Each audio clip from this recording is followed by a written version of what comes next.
जीवन वृतांत जगत गुरु श्री गुरु नानक देव जी 3 अगस्त 2025। द्वितीय अध्याय गुरु नानक देव जी की प्रथम उदासीन यात्रा। इस अध्याय में 63 कथाएं हैं जो उनके जीवन से ली गई है। हर रोज कथाएं कर्म अनुसार पोस्ट होगी। आज की कथा संख्या 33 पोस्ट हो रही है। Compiled by स्कडेवान। जगतनाथ मंदिर। मधुर संगीत सुनकर बहुत से भक्तजन आपके आसपास बैठ गए। कीर्तन समाप्त होने पर आपने श्रद्धालुओं को संबोधित होकर कहा कि एकमात्र जगन्नाथ स्वयं प्रभु परमेश्वर है जो कि सर्वव्यापक है। अतः यह एक नन्ही सी मूर्ति कैसे जगन्नाथ हो सकती है, जिसे हम में से ही किसी कारीगर ने बनाया है। यदि हम इस नन्ही सी मूर्ति को जगन्नाथ मान लेते हैं तो इसका निर्माता कारीगर, वह तो इस सृष्टि से ऊपर कोई और प्रभु हो गया। लोगों ने परंपरा के विरुद्ध गुरुदेव के प्रवचन में सत्य पर आधारित तर्कसंगत दृष्टांत सुने तो बहुत प्रभावित हुए, परंतु स्थानीय वातावरण के विपरीत विचार सभी को असहनीय महसूस हो रहे थे। अतः वह आपस में कानाफूसी करने लगे।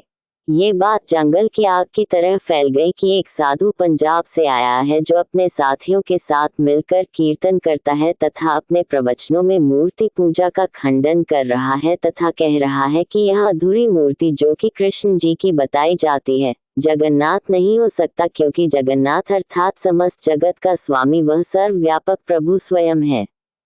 ईश्वर का निर्माण पत्थर या मिट्टी से नहीं किया जा सकता, जो कि योनि है। परमात्मा कण कण में निवास करते हैं। वही सब मनुष्यों के इष्ट देव हैं और उन्हीं का स्मरण आत्म शक्ति के लिए आवश्यक है। इस घटना की सूचना स्थानीय शासक राजा प्रताप रुद्रपुरी को भी मिली। वह बहुत विद्वान मनुष्य था। अतः उसने निर्णय लिया कि गुरुदेव जी से प्रत्यक्ष वाद विवाद हो तो सत्य जाना जाए। वह स्वयं गुरुदेव के दर्शनों की अभिलाषा लेकर जगन्नाथ के मंदिर में पहुंचा। उसने गुरुदेव को संध्या की आरती में सम्मिलित होने का निमंत्रण भेजा, जिसको प्राप्त करके ठीक आरती के समय गुरुदेव मंदिर के प्रांगण में पहुंचे, किंतु आरती में सम्मिलित नहीं हुए।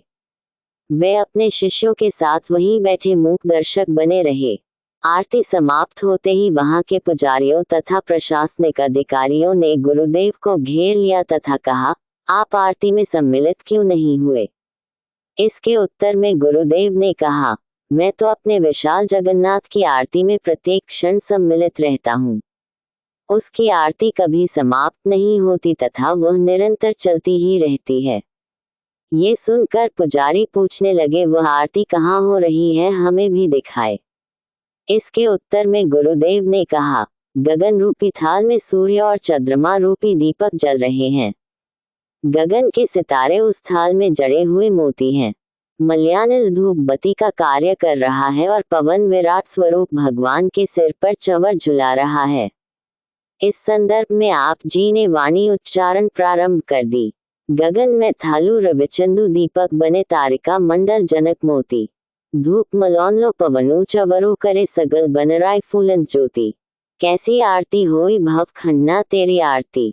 अनहता शब्द वाजंत भेरी। रहाव राग धनाश्री। पृष्ठ 663। गगन रूपी थाल में सूर्य और चंद्रमा रूपी दीपक जल रहे हैं। गगन के सितारे उस थाल में जड़े हुए मोती है। मलयानिल दक्षिण में चंदन के पेड़ों की सुगंध धूप बत्ती का कार्य कर रहा है और पवन विराट स्वरूप भगवान के सर पर चंवर कर रहा है। पूरी वनस्पति भगवान के अर्पित फूल हैं। इसके अतिरिक्त हे भय नाशक प्रभु भगवान जी, आपकी कैसी आरती हो। उसकी आरती तो स्वयं प्रकृति कर रही है। अनहद शंखनाद किया जा रहा है। इस विराट रूप में आपके हजारों नयन हैं, परंतु निर्गुण स्वरूप में आपकी एक भी मूर्ति नहीं है। विराट स्वरूप भगवान के हजारों पवित्र चरण है, परंतु निर्गुण पारब्रह्म का एक भी पैर नहीं है।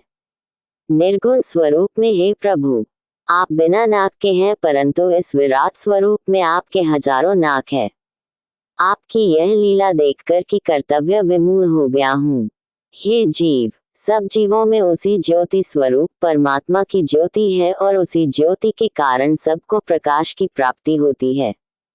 गुरु की कृपा से ही उस ज्योति का अनुभव होता है। जो जीव उस परमात्मा को भाता है उसकी आरती स्वीकार की जाती है।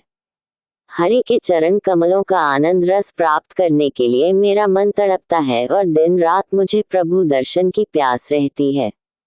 हे प्रभु, मुझ प्यासे पपीहे को अपनी कृपा की स्वाति बूंद देने का कष्ट करें। इससे मेरे मन में आपके पवित्र नाम रूपी अमृत का निवास होगा। इस व्याख्या को सुनकर राजा प्रताप रुद्रपुरी बहुत प्रसन्न हुआ। अतः उसने गुरुदेव से दीक्षा की याचना करने का मन बनाया। तब गुरुदेव ने वहां हजारों भक्तों के साथ राजा प्रताप रुद्रपुरी को भी दीक्षा देकर कृतार्थ किया। इस राजा ने गुरुदेव की याद में समुद्र तट पर, जहां उन्होंने अपना खेमा लगाया था, एक सुंदर सी धर्मशाला सत्संग भवन बनवाई जिसमें प्रतिदिन निराकार प्रभु की स्तुति होने लगी। वाहे गुरु जी का खालसा, वाहे गुरु जी की फतेह। द्वितीय अध्याय, प्रथम उदासी। अगले पाठ। कथा 34, पाखंडी साधु, पुरी, उड़ीसा। बोलो जयकारा बोल मेरे श्री गुरु महाराज जी की जय। Compiled by स्कडेवान।